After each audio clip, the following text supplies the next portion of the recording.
नमस्कार दोस्तों, स्वागत है आपका हमारे चैनल स्किल साथी पे। मेरा नाम जेरी शमीशा सिंह।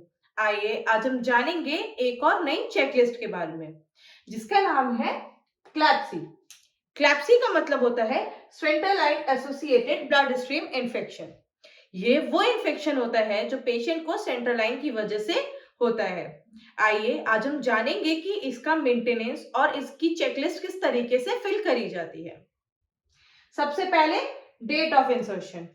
यहाँ पे हम किस तारीख को पेशेंट को सेंट्रल लाइन डाल रहे हैं उस तारीख डालेंगे और उस दिन का टाइम डालेंगे।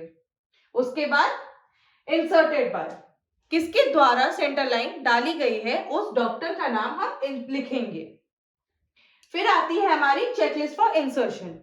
हमें इंसर्शन करते टाइम, सेंट्रल लाइन डालते टाइम किन किन चीजों का ध्यान रखना चाहिए, हम उस बारे में आज इस चेकलिस्ट के द्वारा जानेंगे। Patient relative explain and concern. Patient के रिलेटिव्स को पता होना चाहिए कि किस तरीके का प्रोसीजर उनके पेशेंट के साथ किया जा रहा है और उसकी सहमति भी हमें लेनी चाहिए। फिर है हमारा name the site of insertion. हम पेशेंट को किस जगह सेंट्रल लाइन डाल रहे हैं, इंसर्ट कर रहे हैं, उस जगह का हमें पता होना चाहिए और डॉक्यूमेंट्स में, चेकलिस्ट में हमें उस जगह को मार्क करना चाहिए।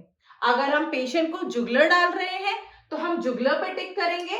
अगर हम सब क्लेविकल डाल रहे हैं तो हम सब क्लेविकल डालेंगे। अगर हम पेशेंट को फीमोरल सेंट्रल लाइन डाल रहे हैं तो हम फीमोरल पे टिक करके यहाँ पे यस लिखेंगे।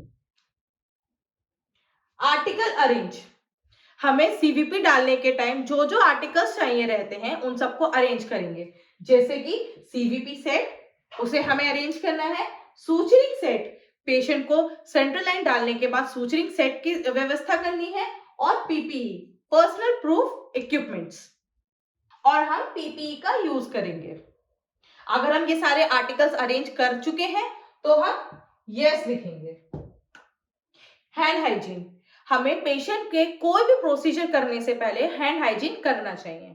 अगर हम हैंड हाइजीन करके पेशेंट के साथ प्रोसीजर अटेम्प्ट कर रहे हैं तो हम यस लिखेंगे। प्रॉपर पीपीई, हमें सारी पीपीई इक्विपमेंट्स एक साथ इकट्ठे करने हैं, जैसे कि ग्लव्स, मास्क, गाउन और कैप। अगर हम ये सब इस्तेमाल कर रहे हैं तो हम यस लिखेंगे। Site of insertion is draped with a sterile sheet. हम जिस भी साइड को पेशेंट के सेंट्रल लाइन डाल रहे हैं, इंसर्ट कर रहे हैं, उस एरिया को प्रॉपरली स्टेराइल शीट से कवर करना है। अगर हम ऐसा करते हैं तो हम यस लिखेंगे। The insertion site is properly clean. हम पेशेंट के जिस भी जगह सेंट्रल लाइन इंसर्ट करने जा रहे हैं वो जगह प्रॉपरली क्लीन होनी चाहिए।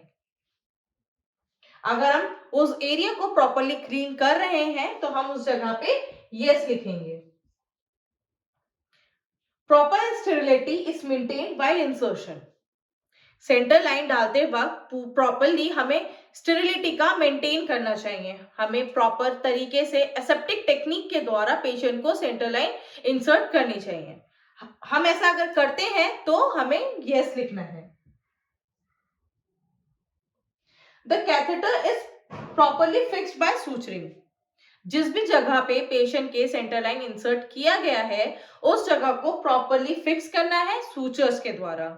अगर हम ऐसा करते हैं तो हम यस लिखेंगे।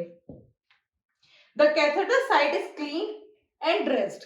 जिस भी जगह को पेशेंट को सेंट्रल लाइन आपने इंसर्ट किया है वो जगह प्रॉपरली क्लीन होनी चाहिए और उसकी प्रॉपरली ड्रेसिंग कर देना चाहिए। हम टैगर ड्रम यूज करते हैं पेशेंट का सेंट्रल लाइन सिक्योर करने के लिए, तो अगर हम ऐसा करते हैं तो हम यस लिखेंगे। अभी तक हमने इंसर्शन के बारे में जाना था, अब हम क्लैप्सी का, सेंट्रल लाइन का मेंटेनेंस के बारे में जानेंगे। Hand hygiene is done at every use. आपने हैंड हाइजीन हर एक इस्तेमाल के बाद किया है या नहीं किया है? अगर आपने हैंड हाइजीन का इस्तेमाल हर यूज के बाद किया है तो हम यहाँ पर यस लिखेंगे। Is the dressing change if the gauze dressing at every 2 days and clean dressing changed once while। अगर आपने ड्रेसिंग को, टैगर ड्रम को चेंज किया है या नहीं किया है। वैसे तो टैगर ड्रम जो है वो हर 2 दिन बाद चेंज किया जाता है। अगर जरूरत पड़ने पे जब उसकी ड्रेसिंग खराब हो जाती है तब भी हमें उसका टैगाड्रम जो है वो चेंज करना चाहिए। अगर हम ऐसा करते हैं तो हम यस लिखेंगे। The pot of catheter is clean at every use by alcohol swab. हमें जो सेंट्रल लाइन का पॉट होता है उसको अल्कोहल बेस्ड स्वैब से क्लीन करना चाहिए हर एक इस्तेमाल के बाद। अगर हम ऐसा करते हैं तो हम यस मेंशन करेंगे। The line is check for the back flow. हर बार हमको रीयूज करने से पहले उसका बैक फ्लो चेक करना चाहिए। ये ज्यादा जरूरी होता है। हमें इससे पता चल जाता है कि कहीं किसी भी टाइप का क्लॉट या कोई ऐसा इन्फेक्शन वाला सिम्टम्स तो हमें नहीं नजर आ रहा है। अगर हम इसका चेक करते हैं तो हम यहाँ पे यस लिखेंगे। एनी रेडनेस, पस, Ojing, pen at the site of insertion. अगर जिस जगह पे पेशेंट के सेंटर लाइन लगी हुई है उस जगह पे आपको कोई रेडनेस का सिम्टम या फिर कोई पस या उस जगह पे कुछ भी ऐसा फॉर्मेशन तो नहीं मिल रहा है, स्वेलिंग तो नहीं मिल रही है, अगर आपको ये सारे सिम्टम्स नहीं देखने को मिल रहे हैं तो हम यहाँ पे नो लिखेंगे। The line are change as per needed. ये एक कॉज होता है सेंट्रल लाइन को लगाने का। जैसे किसी किसी पेशेंट को बहुत ज्यादा ब्लड प्रोडक्ट्स चल रहे होते हैं या फिर टीपीएन यूज किया जाता है, उस केस में हमें बार बार पेशेंट की आईवी कैप चेंज करनी पड़ती है और ये चीज हमें ना करनी पड़े इस वजह से हम सेंट्रल लाइन का इस्तेमाल करते हैं। आईवी लाइन जो है हमें हर मेडिकेशन के लिए यूज करनी पड़ती है और जो patient long term bed ridden होते हैं, जिनका लॉन्ग टर्म प्रोसेस होता है मेडिकेशन का, ट्रीटमेंट का, उन केसेस में हम पेशेंट को अपने सेंट्रल लाइन लगाते हैं। धन्यवाद। वीडियो अगर पसंद आया हो तो इसे लाइक और शेयर करना ना भूलें। ऐसी ही और इंटरेस्टिंग वीडियोस को देखने के लिए हमारे चैनल को सब्सक्राइब करें।